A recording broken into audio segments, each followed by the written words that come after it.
I was involved in writing up a report which was looking at the culture of retail banking. And we discovered that there were many problems in the industry following the crisis. And many of those things have been addressed or in the process of being addressed. Capital ratios, ring fencing, bonuses, issues about criminal charges, senior persons regime. It's beginning to address some of these more structural issues. What we have seen is significant effort being put into this. However, the conclusion which we came to in our report is that this progress is only beginning and it's going to take some significant time. The long time of changing culture can be used as an excuse to put off some short-term change. 3 examples of things that we've seen banks do that have actually created quite a jolt to how people behave consistently in the organisation, which is sort of where we're trying to take culture. The first is swapping out people. A new boss comes into the line who values different things to her or his predecessor. The messages we receive about what a leader values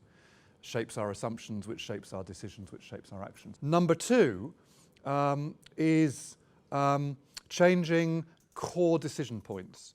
So if you change the way that your product approval process runs, you change the assumptions of people developing products about the things they need to do to get through the product approval committee.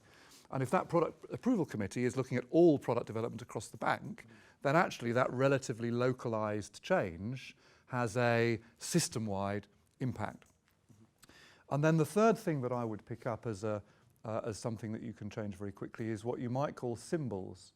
Now, symbols might be about how you lay out the office, about whether your senior people have offices or sit in an open plan area. It might be that the 10 people who used to get rewarded the most because their sales figures were highest no longer do, and that somehow you're championing the person who traditionally wasn't at the top of the reward tree, but who everybody knows was the most outstanding server of customers. Finding ways to publicise that starts to push symbolism. The Banking Standards Board. In terms of what we're actually up to, there are 4 strands to the work, and again, each one has a different sort of timescale. There's one strand which is setting standards, some which will be generic.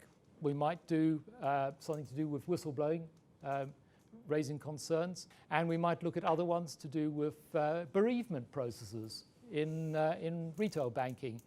Theme 2, we'll probably do some thematic research, not reviews, research, and we may use some academics in terms of looking at particular areas which may lead into further standards, may lead into other work. We have an assessment program, and I can talk more about the assessment program later on.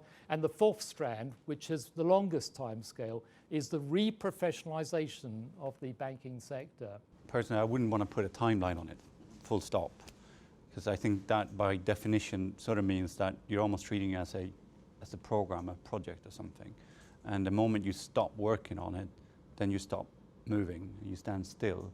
And I think that's a dangerous thing. What's happened over the last few years is we've let it drift, and now we're focusing an awful lot of energy, and I think that's something that we will see going forward, for a generation. I just think I don't think it will ever cease.